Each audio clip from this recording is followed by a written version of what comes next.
This is the Writers Podcast, a Writers After Dark radio production, bringing you the best in writing advice, news, trends, and interviews. Hosted by award-winning authors S.K. Anthony and Raymond Esposito. Hi everyone, welcome to the Writers Podcast. I'm S.K. Anthony and I'm here with my co-host Raymond Esposito. Raymond, how are you tonight? I am excellent. And yourself? I'm okay. I have a drink, so I'm good to go. So tonight we're going to step into that often dark and murky world Dun dun dun. of reader reviews. We're going to discuss the differences between trolls, being trollee, and constructive criticism. Although on a side note, I'd like to request a round of applause for Raymond, who came up with the word trollee. Let's give it. Thank you. Thank you very much. We're also going to talk about ways to separate the subjective review stuff from the objective criticisms. And we'll finish with methods to make the most out of the good information that reviews can provide. Obviously, no serious author has ever published a book they believe was anything less than 5 stars, and maybe 4 if one is being completely honest. Oh, I like to throw up the 2-star just to, good enough. Let's see what happens. But seriously, it's completely understandable and reasonable to be a little bit hurt when a reader gives you less than what you expected in a review. But to learn what is to be learned from reader reviews, an author has to be honest about their work, and they have to be willing to accept that the most honest reviewers would give very few books a 4 or 5-star review. The bastards. If we made the review system completely objective, then every book reviewed would receive a grade based on the best version of that story type. So, for example, if you write fantasy, then your book rating is going to be compared to how it measures up to something like The Hobbit. If you write mystery, then Agatha Christie is the mark. And if you're a romance writer, you're going to be compared to, say, Jane Austen or even Nora Roberts. Right, and I don't know about you, Raymond, but I don't want that kind of pressure. Probably not. But if we're going to get crazy with these reviews, then no one will get more than 3 stars. Which is our exact point. Yeah, and that's really the first rule of reviews. They are subjective, and every reader uses his or her own criteria when rating a story or providing their likes and dislikes. So wishing for objective reviews might not be the best thing, but being objective in how we receive them and what we can learn from them is. And it's not an easy thing. They say that one negative comment has the power of 10 positive ones, and that seems to be the case, certainly for authors. Yeah, even when one gets a 4 or 5-star reviews, most writers will still obsess over that one thing that was negative in the review. And I know that's true for me. And me too. Obviously, story writing is so personal. It's like if someone says, "Oh, your child is so beautiful, except for one of her ears seems a little bit bigger than the other." I mean, no big deal. She's still pretty. I'm just saying. Yes, and the comments are especially hurtful when they, contain a bit of truth. Like, yeah, I know my child has big ears, but I don't want you to tell me. No, you misunderstood. I meant she's half a Dumbo. She just has one big ear. But there is a huge difference between a trolley comment, and constructive, be it painful, criticism. We are living in times of madness. On one side, people are way too sensitive, and on the other, people have lost their damn ability to be civil and polite. Social media has just exasperated the issue. It's too easy to sit behind the keyboard and be either judgmental or downright hurtful. That is so true. Because for whatever reason, hiding behind, that monitor gives these bad, very mean people. I call them fuckers. The nerves. Yes. The nerves to hurt others. But God forbid, you turn it back on them. Mm-hmm. And, you just know that these are the same people with the false "my life is perfect" posts all over social media. Yeah, listen, no one's going to argue that trolls don't exist. They do. The psychology behind them, though, is simple. They derive pleasure from hurting others, and they spare no words in achieving that mission. A troll, however, has a very specific method. The attack they make with their words has to be one of 3 things in order to qualify. Why don't you share this with us, Ray Ray? I would be happy to. The first is a troll makes a personal attack on the author. They use adjectives that criticize the author's character. Pick your words: stupid, idiot, useless, whatever. Right, these hardly ever have anything to do with the book itself. Correct. And the second type is to use those same types of adjectives, but in this case to attack the work. It was dumb, it was stupid, this book sucked. And again, they're not actually getting into the story or the writing style. Right. In general, the third criteria is that a troll uses irrelevant attacks, irrelevant to the actual critique of the story. They dislike, the work's political or social or gender view or whatever view it is that the author might portray. Exactly. But there is little we can do about trolls other than simply ignore them and not engage. Definitely not engage. Definitely not. Because the thing they want most is a reaction. And giving them one, letting them start the fight, that just leads to more trouble than it's worth. Their input is useless. And everyone reading it, they understand that they're dealing with a troll. Mm-hmm. The real readers, they're smart enough to know which of those reviews to ignore. Yeah, I mean, why even bother? Everybody reading it goes, oh, that's a trolly review. That's a troll, and they just ignore it, so don't get into it. But often there's another type of criticism, not from a troll, but from someone who is just being trolly. Yes, like the comment we used before about the kids' ears. Trolly comments are more passive-aggressive. They may be true, but they're also unnecessary. You had a great example for this, Raymond. Do you care to share? I do, and it's from my own reviews. And again, it was a 4-star review, right? So basically a good review. But this particular reviewer mentioned some typos in the book. What was trolly about it was that they didn't mention it once. They didn't mention it twice. But 3 times within this otherwise great review, they mentioned the typos. I remember seeing it. It really was a fantastic review. She chose, again, to bring that, those 2 typos you had in your whole book 3 times. And, if she really wanted to help, she'd have sent the message in private. Anybody who does that, they can keep it to themselves because it really isn't necessary. Right. I think what was most offensive, what made it trolly, was the assumption that I didn't, like she generalized to independent authors should really care about their work and get an editor. And in fact, I had hired a professional service that cost me $1,000 to include those errors in my book. Now, I went on to get, Linda, who we always talk about, to redo the book, but it was her assumption that I didn't care about the work, like I had self-edited that thing myself, that made it offensive and trolly. Yeah, I agree. As we said, we have to move on from those things. We do. And brings me to my next point, and I hate to say it, but we're all thinking it. It's the grammar police generally that fit into the trolly category. They just can't resist calling out that one problem that's really no big deal, but I thought I should say it. In truth, most readers don't even know the difference between a colon, a semicolon, a colonoscopy, and they're not even aware of what a comma splice is. That's not to dismiss the need for proper grammar and following the rules, but the bottom line is even the best grammarian will miss a thing or two in their own edits. So they should really think twice about picking out another editor's missteps. Trolly comments, they're not necessary, and all they do is end up annoying us. To me, one of the trolliest types of reviews is the DNF, the did not finish, with no explanation. It's okay if you didn't finish a book, if you can say why, but a drive-by DNF, it's just meant to be hurtful, and thus it makes one a troll of sorts. Yep. And they tend to be true, but not very important. Mm-hmm. Getting over a trolly comment is just a matter of remembering. The comment is really about the reviewer's ego and their need to demonstrate how astute they are. It's definitely not about your book. So the third type, which is constructive criticism, is where trouble begins for many authors. You see, it's real easy to label someone as a troll simply because the review is painful. We've all seen people point a finger and scream, "Troll!" knowing that the alleged perp is actually being fair and truthful in the review. Yeah, listen, it's completely natural to want to defend your work, but just because someone pointed out the flaws in your writing doesn't make them a troll. Right. Unless it fits the criteria of being a troll, you have to just be honest with yourself and not call the reviewer mean names. Right. Like a poopy head.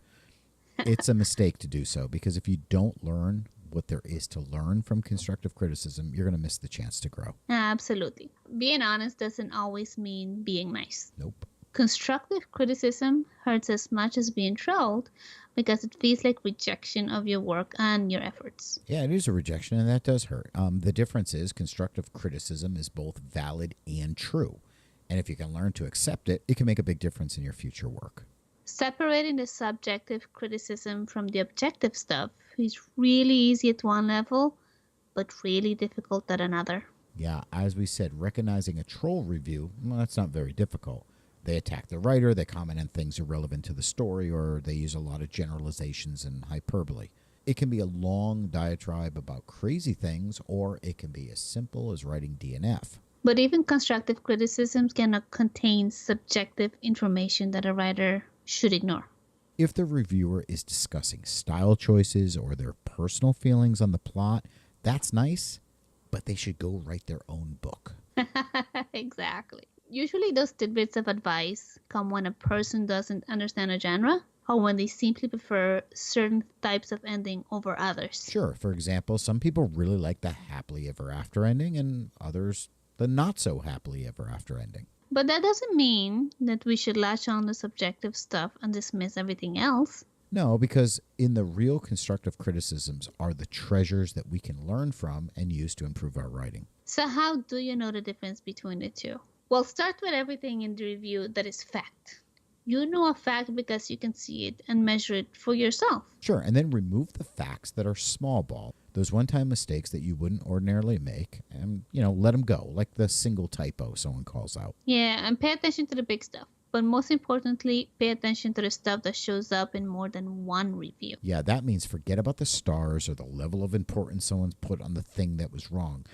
This is why when I'm using reviews in decision-making, I often look at the 3-star reviews. Yeah, I agree with you. They tend to be a mixture of the most consistent short comments, but I also look to see if any of the same statements show up in other ratings. I like to look across the 5s, 4s, 3, 2s, and 1s and say, well, what's consistent about all of these things? Because they bother people at different levels.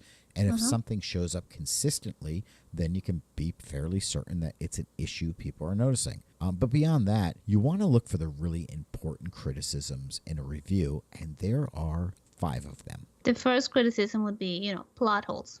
This is if you didn't connect the dots and, they should have been caught during the beta reading process. If you don't, the reader is going to point that out, right? Hey, you sent her best friend into the OR and we never heard back from her. She wasn't even at the wedding 6 months later. Did she die? Like, what the heck happened? Yeah, you just kind of forgot that character. And that kind of goes to the second thing, which is inconsistency. Things like changing the spelling of a character's name or forgetting that you maybe even made an earlier promise about what was going to happen. A great example of that, one of my favorites, is Stephen King's first version of The Dome, in which the main character's army title changed from him being a former captain to him being a former sergeant. That was the kind of inconsistency that everybody noticed and they had to correct. Yeah. And it's especially true in series. Yeah, and like you said, in a series, it's important to have a style sheet, which is I consider to be my editor's job, to keep a style sheet on my series. Yes, we have our editor who does that for us. Thank you very much. But speaking of her, there's this author who had a series of books out, and some ships had been destroyed and some people had died. And then like 2 or 3 books later, these ships and these people came back up, and she's like, unless you resurrected them. Yeah, it's magic. But yeah, that's why consistency is important, and a style sheet helps with that. Right, editor. Anyway. Will keep that style sheet for you, which Yes, leads to the third point, which is grammar and spelling. I don't know if there's any number of spelling, or I think the number of spelling errors is 0. But as far as grammatical errors, I don't know if there's any number. But if the readers feel that there is a lot, then it's a problem, and you should get those edited. Right. Hey, if it stands out enough, that's an issue. Mm-hmm. The fourth criticism is poor story development. If something doesn't make sense to the average person and you have to explain it, then it just doesn't work. That's a problem. Which is sort of part of the final one, which is weak writing. If you're using too many weak verbs, unreal dialogue, or even overdone storylines, you're going to hear about it. Ironically, this one is especially clear. If the reader can't pinpoint what's wrong, well, it's your writing, honey. it's weak. I'm sorry. That's what's wrong. Yes. Most of these problems shouldn't happen if you employ the right team. That's why objective partners are important to putting out the best book you can. Yeah, you can save a lot of grief on poor reviews by choosing a professional beta reader. But it does no good to use someone not as good as you or someone, who likes you too much, to be honest. Yeah, and of course, there is the most important question. Does any of the criticism found in reviews really matter? We're not asking if reviews matter. That's a discussion for another podcast. The question is about the criticism itself, the stuff beneath the starred reviews. Interestingly, most famous best-selling authors will tell you they don't read the reviews of their work. Which is probably somewhat of a lie. I mean, maybe not all 10,000 reviews, if you're lucky to have that much. But I bet they check out the initial ones just to see what readers think. Yeah, I mean, seriously, if a writer of any level of fame doesn't care what his or her readers think, that writer probably isn't worth reading. If we truly wrote stories just for ourselves, then we wouldn't feel the need to publish them. Exactly. On the other hand, though, once a book is out there, and more importantly, once a reader has read it, there isn't a lot you can do if the work doesn't measure up. No, today's indie authors, they are fortunate in that they can easily pull back a book and make changes, editorial changes. Yeah, but that's not a new practice. Traditional publishers have revised books in the past. So let's not go off on indie authors and, them playing games or anything. The importance of constructive criticism is it can help you improve your future work. But more importantly, knowing the types of relevant criticism that you might receive can help you write the book better the first time. Which is why you usually say that you should try to read reviews of books in the genre you want to write in, so you'll see what works and what doesn't work for your targeted reader's mind. I have done that consistently to see what people complain about in zombie, survival horror stories and make sure I don't make those mistakes. But it also means using a checklist of sorts to not only separate valid critiques from subjective judgments, but also to decide if you are ready to publish the story. Yep, it's a matter of asking the right questions and answering them honestly. And if you can't answer them honestly, then find someone who's going to do that for you. The first question to ask is, did you write the best story you could write? At first glance, the obvious answer is, well, yes, of course I did. But in a publishing world where we're told that more is better, you have to consider if anyone can really write their best work in 30 days or even 3 months. Think about any of the places you might have thought, that's good enough and moved on. Those can be problematic areas. Okay, but what if you're like a perfectionist and an OCD person who just keeps fixing and fixing? It probably is good enough. Yeah, well, I think if you're taking 2 years to write the book, maybe that's too long. But honestly, I do question, and there's this, a particular genre that does it. I do question someone's ability to pump out 4 or 5 books a year. Listen, they may be great, but if you're pumping out 4 or 5 books a year in your genre and you're getting reviews that say, this wasn't a great story, I think it's because if you had taken maybe a little bit more time with the story, maybe you could have made it better. Yeah, I agree. I don't understand it either because, when you think about how long you take to write a book, there's so many facts and aspects and research that comes into it. I don't know. Regardless, it doesn't mean that, your book isn't good enough, but don't be surprised if a reader calls you out for it missing something. Yeah. Listen, I'm an impatient person. I'm an Aries. I'm like, ready, shoot, aim. But you do have to take a step back and say, does the book need another revision? Probably. Right. Which leads to the next question you should ask yourself is, did you get the objective feedback? This is a simple yes or no question. Your mom, spouse, sibling, and best friend, they all go in the no category. You did not get objective feedback. The person you paid to provide feedback goes in the yes category, and anyone in between is a strong maybe. The bottom line is some reader out there is going to provide a very objective and very public feedback. I prefer mine in private. I don't know about you. I do too. So, the next question is, did you ensure consistency in your plot? Again, if you have to explain what you meant in the comment section, you miss the point of a story which spends 70 to 80,000 words explaining what you meant. You cannot, however, fix things or explain things enough for someone not familiar with or who doesn't enjoy your genre, so don't waste any time on it. Not so much who doesn't enjoy a genre. I'd say someone who doesn't accept the truth of what happens in your genre. Also true. You also have to ask, did you do your research? It's nobody's fault but yours if you write about something you don't know about and you haven't done the research on. Genre writing has rules of engagement. It has things people always complain about. If your character is using guns, you should know about guns. If your character is a private detective, you should know the rules that govern private detectives.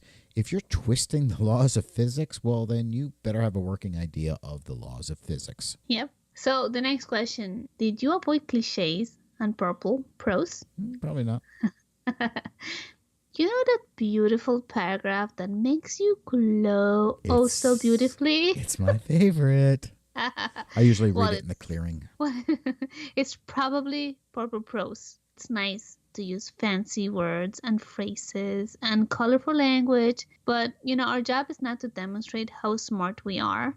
It's to deliver a great story. If the words are getting in the way, you're just not doing the job. Yeah, sometimes I always need to remind myself of this, and you do a really great job of helping to remind me. In choosing between creativity and clarity, always go with clarity. Yeah, I think you end up doing a good mixture of both of them. And I will say this, please, please, please walk away from the trendy words like you were just messing with me. The clearings, the chisel dabs, the azure skies. Or any story setting that happens in the rainy Northwest. I did throw in, though, in my last book, I did throw in the hollow for you. Yeah, as soon as I read it, I started laughing because I knew that was just on purpose. It was. Okay, so the next question. Did you ensure it was as grammatically sound as possible? This is another easy question to answer. If you didn't use a professional to edit your work, then there is your problem. Yeah, because the answer is no. I did not make it grammatically as sound as possible. Exactly. And probably one of the hardest questions to answer is your work purely derivative? In truth, there's only 7 plot lines. So in a way, every story is derivative. But if you're not adding enough new stuff or making a really big change, then you really haven't done more than copied someone else's success. If you're writing a story about a magic school where Tammy Potter and her friends Heather and Roy, are fighting some bad guy, that's pretty much purely derivative of Harry Potter. Exactly. And speaking of, we're going to be discussing those 7 plot lines in an upcoming podcast. Because once you start podcasting, you cannot stop seeing everything as a great topic to discuss. All derivative.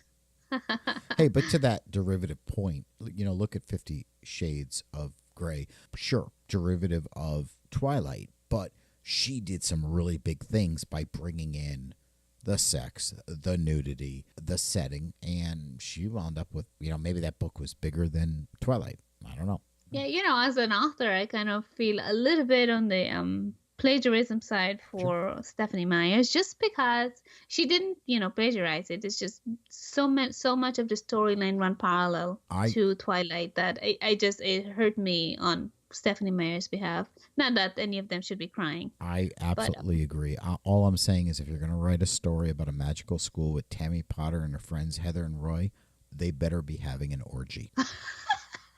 Dun, dun, dun. Dun, dun, dun. Criticism in its constructive form does matter. As writers, we usually get locked up in our own writing world and can find it difficult to see the bigger picture. I know I do this all the time. True. And if you're going to read reviews, you might as well approach them with a plan. A part of that plan is to take a deep breath, meditate, and try not to personalize those negative comments. It also means knowing the difference between the stuff that is negative and untrue and negative but valid. No doubt some people need a lesson in giving constructive criticism, but since we can't go back and teach them tact or manners, we have to make do with the value we can find in their comments. So take what you own in the criticism and dismiss the rest.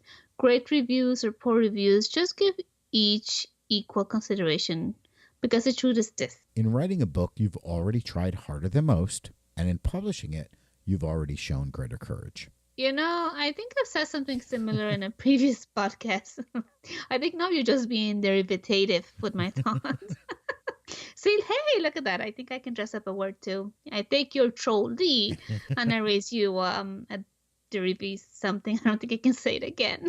Okay, but I stole it while naked, so I get E.L. James pass. Oh my God. But anyway, we'll leave you with this quote from Albert Hubbard, who said, To avoid criticism, do nothing, say nothing, and be nothing. Thank you for listening to the Writers Podcast. Be sure to subscribe so you never miss an episode. For more articles, news and advice, visit our website, writersafterdark.net, or follow us on Facebook and Twitter. The Writers Podcast is a Writers After Dark radio production. Executive producers SK Anthony and Raymond Esposito. Copyright 2017.